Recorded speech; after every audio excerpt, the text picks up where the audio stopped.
Yeah, it was great having Biff back. Obviously, very close with Biff. He worked with me directly when he was here, and excited. We'll work those things out, but definitely a possibility to have him back. Looking forward to it. Ryan? What were your biggest takeaways from last year's rivalry games, acting head coach about like the responsibilities of being the guy on the sideline to make all the decisions and having everything kind of fall on your shoulders? I mean, I think it was a lot of collaborative effort with Jesse and with those guys. I actually had to make decisions throughout the game to whether timeouts, all those things. But really the rivalry piece is the rivalry piece, and it's intense, it's fun, it's what you want to do. So the strategy last year was to call it pretty aggressive, and that's what we did. So we'll continue internally to have those decisions as a group. How do you think how you handled that responsibility in that game maybe contributed to you getting the full-time job this offseason? I mean, wasn't trying to become the head coach at Michigan based off that game. I was just trying to help our team win that game and make the best decision for us at that time. Stay on the left, Isaiah. The passing game obviously had a really good game this past week, and we've seen it kind of take off a little bit. But what kind of challenges do Ohio State secondary and obviously the front as well present the offense? Yeah, they're as good as any defense in the country. I feel complete defense, got great skill, got great talent, do a good job with the scheme, something we're familiar with. We studied, we watched, and they're a really good team. So we have to go execute at a high level to go win. Stay on the left with John. What's it like running out on the field when you're playing down there, and how do you prepare your guys to embrace the welcome they're going to get? Yeah, we'll have those conversations internally as a group, how we'll do that. But obviously, crowd noise in practice and doing those things, and I think our guys love those environments. So we'll definitely increase the crowd noise, and you put it in the indoor, it gets pretty loud. But we'll definitely have to weather the elements and create some noise and distractions outside too to make sure we understand what the weather's going to be like. Go over on the right to Larry. Recruiting is such a big deal, obviously, in this job. Signing day a week away. How important still is high school recruiting, and how do you balance the portal and high school recruits? It's very important. You want to cut your teeth on the high school players and grooming those, but you've got to supplement and do the things you need to in the portal. So, we're going to focus on both. We have plans for both, and we'll continue to do that. But obviously, we're continuing to try to bring in the best players we can that fit us and fit the systems and fit this culture here. James? How would you describe the emotional tax that comes with playing in this rivalry? I mean, I don't know about an emotional tax. It's fun. It's everything you want to be. When you grow up as a kid, whether you want to be a coach, whether you want to be a player, this is what you want to do. You want to be in these types of games. So it's awesome to be a part of. It's a lot of work. It's something you think about all year, and it's an exciting time for us to be in. How much of your confidence in this game is derived from trench play? It's the name of your guys' program for a long time. That's part of the equation that has carried over this year. Yeah, I think the biggest piece of this game is it's the rushing battle, and I think you've seen that every year. Is the team that wins the rushing battle wins the game. So I know they'll be focused on the same thing. So that's got to be an emphasis for us to do. Tony? Yeah, Sherrone, I think a lot of people kind of forget in 2022, I think you guys were also underdogs and went down there and certainly handled business. I guess how much, while that specifically doesn't matter, how much does that mentality matter going into this type of game? I mean, I don't think that none of that matters in this game. It doesn't matter the records, doesn't matter anything, the spread, that doesn't matter. It's all about the game. So we got to go execute. We got to go handle what we have to handle to go win. Behind him, Charles?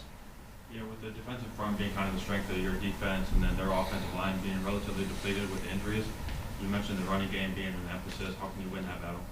Yeah, we got to do our jobs up front. Obviously our guys played really well last game. I thought they played with great technique, great fundamentals, great eyes, discipline.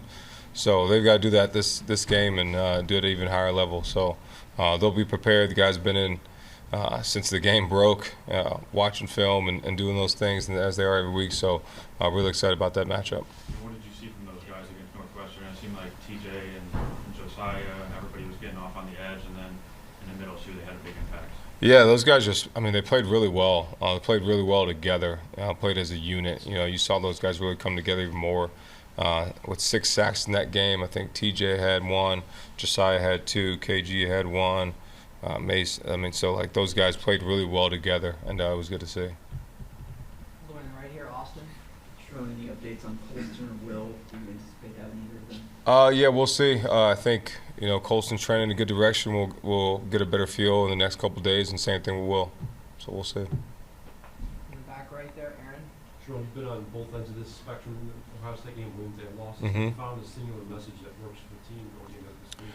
I think every team's different. Every team's different. Every message is going to be different. So obviously, you've been on the loss side and been on the wins, and the thing that is similar for the wins is the preparation, and that's really what's going to come down to, and how we prepare mentally and physically and emotionally for the game, because there's going to be ups and downs, adversity in the game. So we got to prepare for that and make sure we're ready for that as players and coaches. Is this a week where some of the veterans would have big moments of games, like Donovan, Colston, have to talk to the team about it, or I guess what's the feeling like? I mean, I think there'll be times, we always do, we have at some point leaders of the team talk to the team about different things. So those will come up at some point, but that really happens organically. Angelique. Sherrone, Lou last week said that he got off the plane, the first thing you said, you started talking about Ohio State and started watching Ohio State. Who indoctrinated you in this rivalry when you got here? I mean, everybody. When you walk in the building, obviously Jim, being around him, but really just being around and being at Michigan, being here for 7 years, it's something you can't forget. You just see, as soon as you walk in the building, I mean, you see the pictures, you see everything, you understand what the importance of the game and what it means, and as soon as you put on the maize and blue, that's the first thing you hear about is that game. So the fans, the people, coaches here, the coaches of the past, they make sure you understand what it's all about. If I could have a quick follow-up.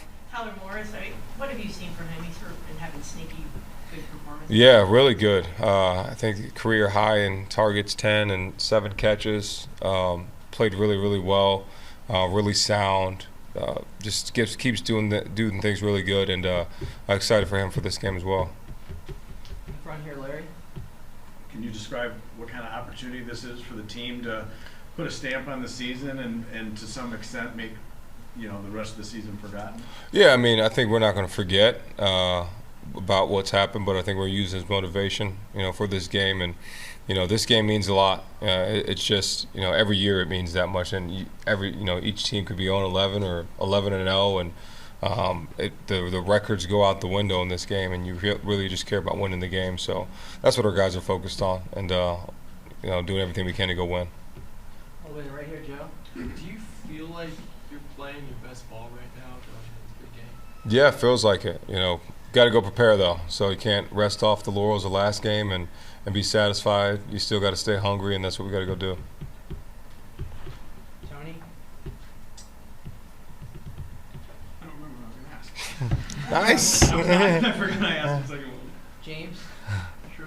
You mentioned preparation. How do you prepare emotionally for a charged environment like this? Yeah, I think you put them in these environments, whether it's practice and different things, and you try to cause uncomfortability throughout practice, whether it's noise, whether it's movement, whatever you can do to put the guys in a situation. But our guys are excited and ready for it, so it's more of calming them down than bringing them up, because if you can't get hyped for this game, then you probably don't have a pulse, and there's not much you got to say to get them hyped for this one. We'll come back to Tony. He claims he's got it. Try this again. Okay. Zavada. Yeah.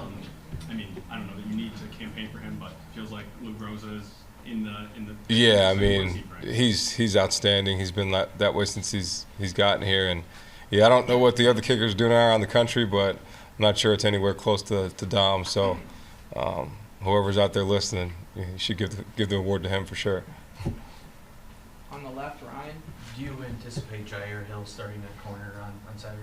We'll see. We'll see what happens in practice. I thought Amir Hall stepped up in a big way this game, but look for Jair to jump back and do the same thing. So we'll see how this week progresses. Obviously, Jim has a big game tonight, but has he reached out yet this week, or do you have plans? No, I haven't talked to him in a couple days, and I might send him a text tonight and wish him luck and everything. But game day, I try to let him be. So I know he's pretty locked in. In the front here, Dennis. You mentioned prep a lot, preparation this week, and then the Ohio State attack? What gives you the belief that you can win this game, and do you think your players have that belief that they can win this game as well? Yeah, I think they do. I think this game it's all bets are off, and the guys are prepared mentally, physically to go attack it. We've had great preparation up to this point, and then we got to get on the field and do it. So I feel like we can, but that's our job to go prepare to do it. There was a national report about Johnson not playing for Ohio State. Do you dispute that report? Yeah, I just go by what the doctors say, so I can't confirm or say anything else besides what the doctors tell us. In the back right, Aaron. Your defense hasn't given up a touchdown in 6 quarters now. Is there a common thread that you've seen? Yeah, great team defense, great communication, playing with great fundamentals, eyes, angles, really all the fundamental pillars that we talk about, and you can see it on film constantly, whether it was the last 2 quarters of Indiana or this past game. So just thought they've done a great job. They've played together, and they had a lot of fun doing it. Back right. Can you just describe what it's like being in here, leading up to the Ohio State game? Obviously the mentality is treat every opponent the same, but there's nothing in here that says, what are you doing to beat Northwestern today? Mm-hmm. So just what's different about this week? I mean, you can feel it. You can feel the energy. It's not something you can really describe. It's just different. It's a different energy. It's a different moment. We all understand what it's about and what it feels like to be in the game. The new guys, even the new guys. Jordan Marshall came up to me and hit me on the butt and said, "Coach, it's that time." And I said, "Yes, it is." So those guys know, and a guy from Ohio, but even the guys from down south, they understand what this game's about. So, obviously we're preparing like we have, and like we did last week, but they all understand the moment. Angelique. Jim. That's how you get your hand up. Oh, no. She's like, "I can make one now." No, if I can. Yeah. This is Ohio State is a tough place for any quarterback. Yeah. How do you feel Davis is prepared for this? And it's been a long time since Michigan had won in the stadium before 2022. Yeah. It's a hostile environment. It'll be as hostile as it's ever been there this weekend. So, but I think our guys embrace it, and we're gonna embrace the noise, embrace the crowd, and go prepare like we can. What did he do during the bye week? It looked like he took a step forward. His progression of what he's done, and just his confidence in himself, and other guys playing around him really good too. I think that helps. I think the receivers just stepped up. Protection's been better, and those guys just really done a really good job as a whole unit. So him doing his job and everybody else around him doing their jobs. Got time for a few more. We'll start with Tony. You talked about that 2022 game plan that you remember, and or maybe just last year as well, just more aggressive and some deep shots. This year, you talked about how asking Davis not to be Superman and different guys to just sort of do their job. So without giving away, obviously, the game plan, what is that fine line between knowing that there will need to be some of those big plays, but I can't tell you what we're going to do, but I think every year we go in that game and people say we can't throw it, and then all of a sudden there's throws, and it's like, oh, all of a sudden we can throw it or we can't run it. So really all we're going to do is go prepare and not worry about anything else. Put the best game plans we can together and go try to win. On the left, Ryan. A lot has been made about how many changes Ohio State has made in the offseason and adding to the roster. And I guess when you turn on the tape, what are maybe some of the differences you see in this year's group compared to last year?